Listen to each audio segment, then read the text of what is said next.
আজ সীতাপুর দরবার শরীফে দাদা হুজুরের দ্বিতীয় বাড়িতে অনুষ্ঠিত বাৎসরিক ইসালে সওয়াব মাহফিলের দ্বিতীয় দিন। আধ্যাত্মিক পরিবেশে ভরপুর এই মাহফিলে দেশ বিদেশ থেকে আগত ভক্তবৃন্দ ও আশেকানরা অংশগ্রহণ করেছেন। আজকের এই পবিত্র আসরে পীরজাদাগণ গুরুত্বপূর্ণ বক্তব্য প্রদান করেন, যেখানে দাদা হুজুরের জীবন আদর্শ ও তার শিক্ষা নিয়ে বিশদ আলোচনা তুলে ধরা হয়। চলুন সরাসরি শুনে নেওয়া যাক। মুজাদ্দেদে জামান পীর আবু বকর সিদ্দিক রহমতুল্লাহ আলাইহ, দাদা পীর হুজুর কেবলার 15 পোস্তের দাদা মনসুর বগদাদি রহমতুল্লাহ আলাইহ, যিনি বগদাদ থেকে এসেছিলেন এবং দিন ইসলামের খেদমত করেছিলেন। তাঁরই বংশক্রমে আমরা পরবর্তী প্রজন্ম। এখান থেকে অল্প কিছু দূরেই সুফি জঙ্গল বা জঙ্গল সুফি বলে একটা জায়গা আছে, সেখানে তেনার মাজারাত আছে। তাঁরই ইয়াদগারে এই ঐতিহাসিক মুজাদ্দেদে জামান রহমতুল্লাহ আলাইহ দ্বিতীয় বাড়ি সীতাপুর দরবার শরীফের দুদিনব্যাপী বাৎসরিক ওয়াজ মাহফিল ও ইসালে সওয়াব। মুজাদ্দেদে জামান রহমতুল্লাহ আলাইহ এই মনসুর বগদাদি রহমতুল্লাহ আলাইহের ইয়াদগারে বাৎসরিক ওয়াজ মাহফিল ইসালে সওয়াব এখানে প্রতিষ্ঠিত করেছিলেন। এটাই মনসুর বগদাদি রহমতুল্লাহ আলাইহের ইসালে সওয়াব। আজকে শেষ দিন, আলহামদুলিল্লাহ বিভিন্ন জায়গা থেকে এখানে মানুষজন এসেছেন, ভক্ত মুরিদ ভালোবাসার মানুষেরা, এবং বিভিন্ন পীর সাহেব পীরজাদা গণেরাও উপস্থিত আছেন আলহামদুলিল্লাহ। বিশেষ করে আমাদের সুলতানুল রুইয়া আল্লাহ হযরত শেজলা হুজুর পীর কেবলা রহমাতুল্লাহ আলাইহের একমাত্র সাহেবজাদা আমাদের মুরব্বী চাচাজান হুজুর পীর কেবলা পীর আল্লামা আবুল ফারাজ সিদ্দিকী হুজুর কেবলা এই জায়গায় দায়িত্ব নিয়ে তত্ত্বাবধানের দায়িত্ব পালন করতেন, এবং সুন্দরভাবে তিনি এখানে দরবার কেন্দ্রিক যারা আসতেন তাদের সাথে মেহমানদারি ব্যবস্থা করতেন। তানারই দুই সাহেবজাদা পীরজাদা সাইমুদ্দিন সিদ্দিকী ভাইজান, পীরজাদা তামিমউদ্দিন সিদ্দিকী ভাইজানের নেতৃত্বেই এই ইসালে সওয়াব আলহামদুলিল্লাহ পরিচালিত হচ্ছে। আসসালামু আলাইকুম ওয়া রাহমাতুল্লাহি ওয়া বারাকাত। মুজাদ্দেদে জামান আমিরুশ শরিয়াত আলা হযরত পীর দাদা হুজুর কেবলা রহমতুল্লাহ আলাইহের দ্বিতীয় বাড়ি সীতাপুর দরবার শরীফে ঐতিহাসিক ইসালে সওয়াব বাগদাদি ইসালে সওয়াব হযরত মনসুর বগদাদি রহমতুল্লাহ আলাইহের ইসালে সওয়াব, যেটা মুজাদ্দেদে জামান দাদা হুজুর কেবলা রহমতুল্লাহ আলাইকে তাঁর দ্বিতীয় নিজ বাড়িতে প্রতিষ্ঠিত করে গেছেন। এই ইসালে সওয়াব দীর্ঘদিন ধরে চলছে, 13ই চৈত্র, এবং এই ইসালে সওয়াবকে কেন্দ্র করে বহু মানুষ, বাংলার মানুষ এখানে আসে, এবং বিশেষ করে এর বিশেষত্ব হলো এখানে আসার পরে মানুষ এই মাগরিবের নামাজের পরে জেকেরের মাহফিল হয়। জেকেরের মাহফিলের পরে ফুরফুরা শরীফের সুনামধন্য পীর সাহেব পীরজাদারা আসেন, ওয়াজ নসিহত করেন, এবং মধ্যরাত্রির পর্যন্ত এই জলসা হয়।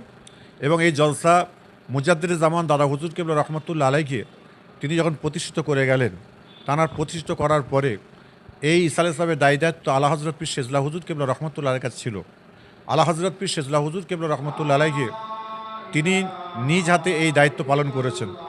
তারপরে আমার চার হুজুর পীর কেবলা এই জালসাকে পরিচালনা করেছেন। তারপর পরবর্তীতে আমার আব্বা হুজুর কেবলা পীর আল্লামা আবুল ফারাজ সিদ্দিকী আমার আব্বা হুজুর কেবলা দীর্ঘদিন ধরে তিনি ইন্তেকালের আগে মুহূর্ত পর্যন্ত এই ইসালে সওয়াবকে তিনি পরিচালনা করে গেছেন।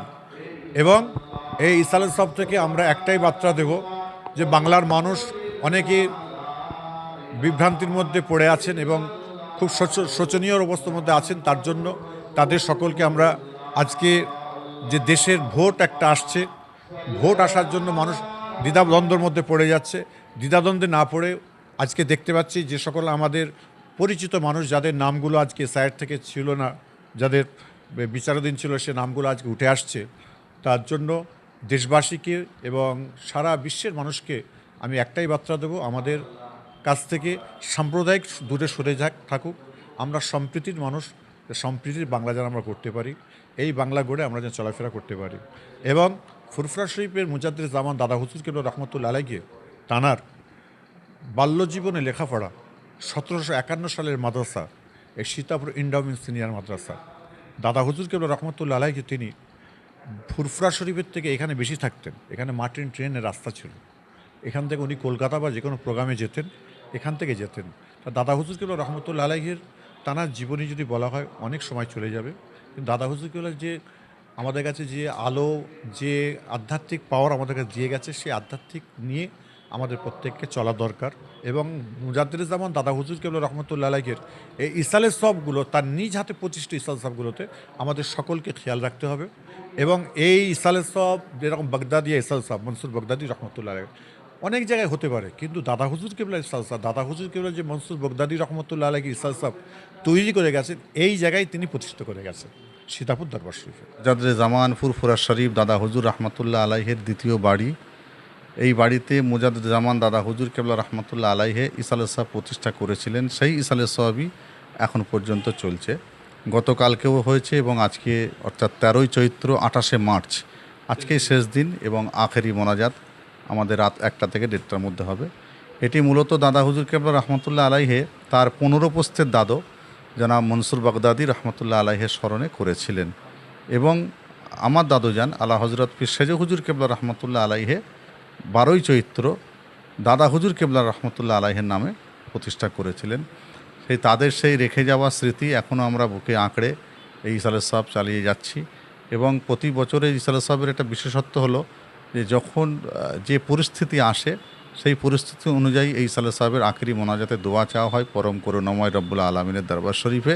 এবং আজকেও ইনশাল্লাহ বর্তমান রাজ্যে যে একটা পরিস্থিতি চলছে, এসআইআর নিয়ে প্রত্যেকটা মানুষ যে বিভিন্ন রকম সমস্যার সম্মুখীন হয়ে আছে, সেদিক থেকেও আমরা আজকে দোয়া চাইব আল্লাহ পাকের দরবারে। আল্লাহ পাক যেন সমস্ত পশ্চিমবঙ্গবাসী সহ সারা ভারতবর্ষের মানুষকে যেন আল্লাহ পাক হেফাজতে রাখেন। আর এই যুদ্ধ যেটা চলছে সেই যুদ্ধের ক্ষেত্রে আমরা দোয়া চাই। আমাদের দোয়া চাওয়া ছাড়া তো আর কোনো কাজ নেই। আমরা দোয়া চাই আল্লাহ পাক যেন এই যুদ্ধ দ্রুত শেষ করার মতো ক্ষমতা দান করেন এবং সারা বিশ্বে যেন শান্তি ফিরে আসে।